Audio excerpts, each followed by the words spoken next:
What's going on YouTube? Welcome back. In today's video, I'm going to be showing you guys the best Warzone settings so you guys can reach the maximum amount of FPS. With these settings I'm going to be showing you guys in today's video, I reach around 140 FPS and I only have a 2060 in my computer. I'm also going to be going through your guys' Nvidia control panel settings and your Windows settings. Before we do get started with this video, I'm going to need you guys to go follow me on Twitch. I am going live every single day. When I say every single day, I mean every single day. I'm not missing a day all year, I promise. But hey, without further ado, let's get right into this video. Alrighty you guys, so first things first, we're going to start off with the Windows settings. So first thing, you guys want to go to the bottom and type in PO, and then it's going to bring up this choose a power plan.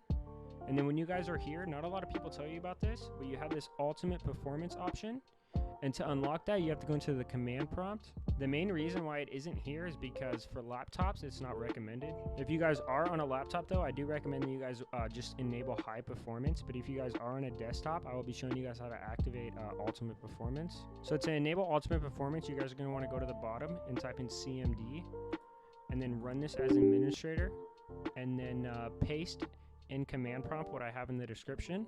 And then once you guys have pasted that in command prompt, just click enter and then go back to your power options, and you guys should have this ultimate performance option, and then just click on that. Alright, and then once you guys have done that, you guys are going to want to go to the bottom search bar and type in game, and then go to the settings, and it should say game mode settings. And then you guys are going to see this thing called game mode here. If you guys do like to stream or record your gameplay, I recommend that you guys like to turn this off. It's because when you have it on, it likes to take I would say resources from OBS and put them towards the game. So when you're streaming, it's going to take away resources from Streamlabs or OBS to put it towards Warzone, Halo, any other sort of game. But if you guys don't stream or you guys don't record your gameplay, I do recommend that you guys do turn this on. And then once you guys have finished that, go to this graphics tab here, and then it's going to bring up all your applications. You can choose to run this off of your CPU integrated graphics, or you can just run it off of your graphics card.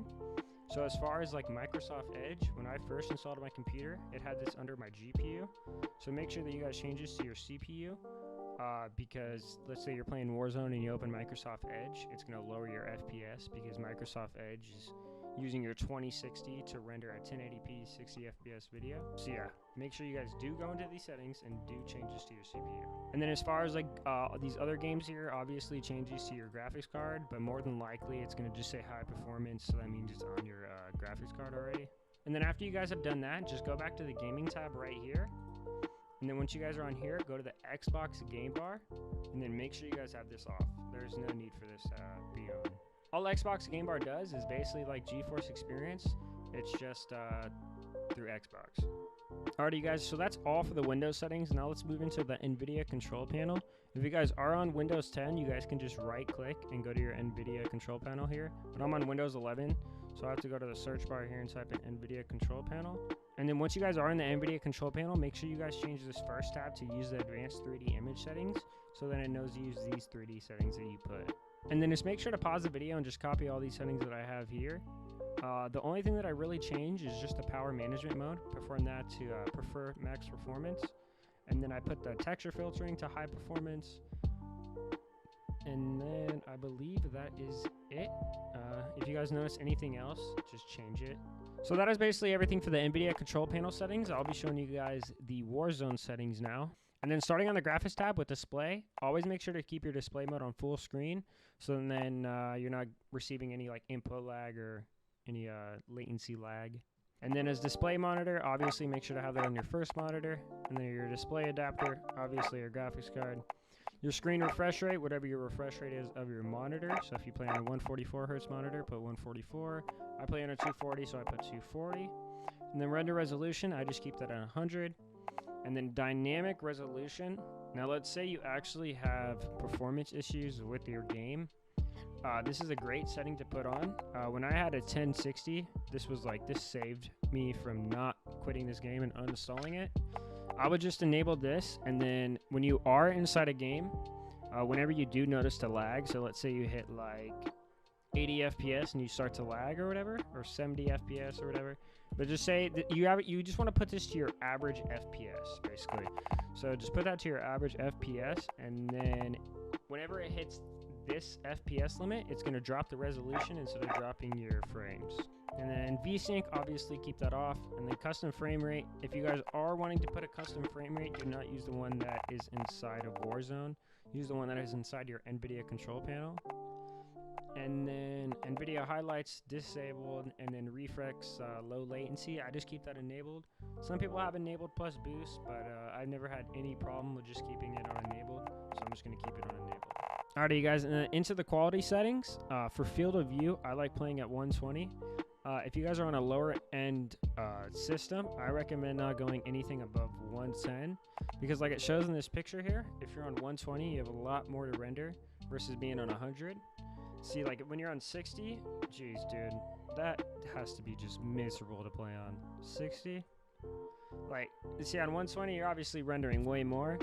So on 110, on my 1060, I never noticed any issues playing it on anything below 110. But at 120 on my 1060, it was nothing but just frame drops. And then ADS field of view, make sure to keep that at effective. Camera movement, obviously you want that at the least. Streaming quality low. If you're on like a 20 series or a 10 series graphics card, I recommend keeping this on low. But if you're on like a 30 series graphics card, you guys can test out normal. But if you are looking for the maximum FPS, you're gonna want to keep this on low. And then texture resolution, I like keeping this on low.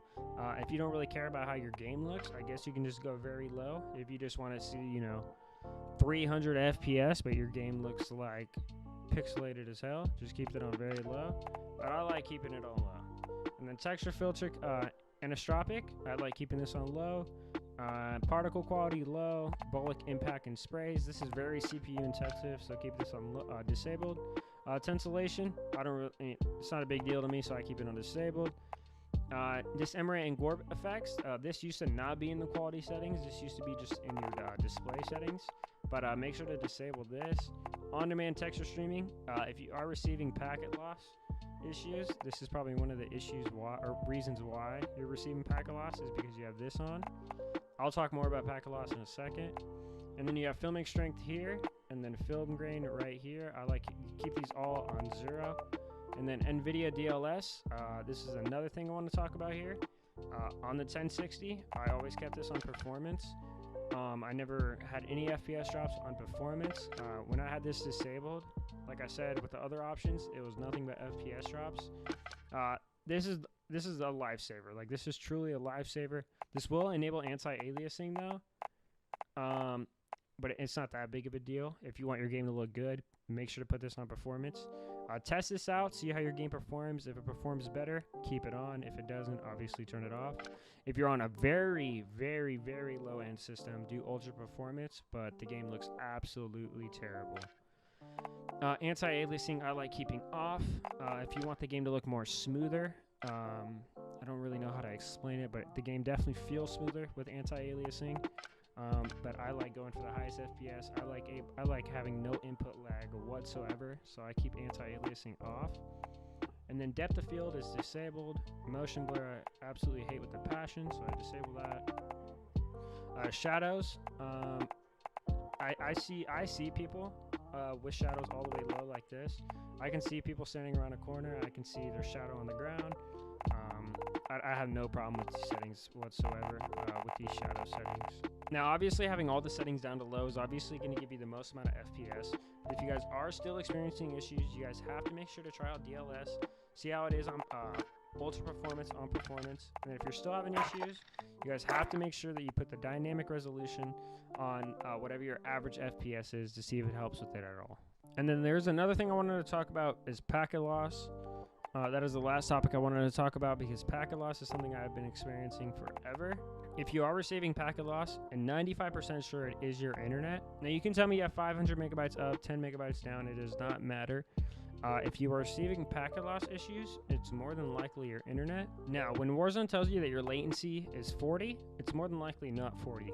What I need you guys to do is go on your computer and go into the internet and type in a latency test and see if you're having any latency issues. If you guys are having latency issues, that is more than likely the reason why you guys are experiencing problems. But if that is not the reason why you guys are receiving packet loss issues, then there is another settings that you guys are able to change. And then to get to those settings, you guys just want to go to the File Explorer down here, and then go to your Documents folder, and then go to Call of Duty Modern Warfare, go to Players, and then go to Advanced Options. You guys are going to want to change your video memory scale, and then this is just based off your guys' computer. If you're on a 10 series graphics card, I recommend turning this down to 0.65. If you guys are on a 20 series graphics card, I recommend keeping this from anywhere from 0.75 to 0.85. And then on a 30 series, I would say about 0.95 to 1.0 at max. And then if you guys are receiving any other issues after changing this, go to your render worker count and change it to half of your core count.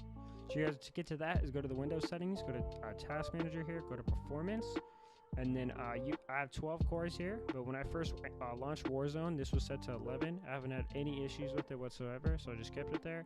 But if you are having any issues, set this to half of your core count. If you still are having issues, set it to your exact core count and see if you have any more issues after that. But yeah, you guys, that's going to be the end of this video. If you guys did enjoy, make sure to leave a like, comment, and subscribe. If this did help you out, you guys got to let me know in the comment section and let me know how much FPS you guys gained off of adding these settings. Make sure y'all go follow me on Twitch. I'm going live every single day. If y'all don't go follow, y'all some cappers for real. But hey, that's going to be the end of today's video. I hope you guys enjoyed. Like I said, make sure to like, subscribe, and comment, and I'll see y'all later.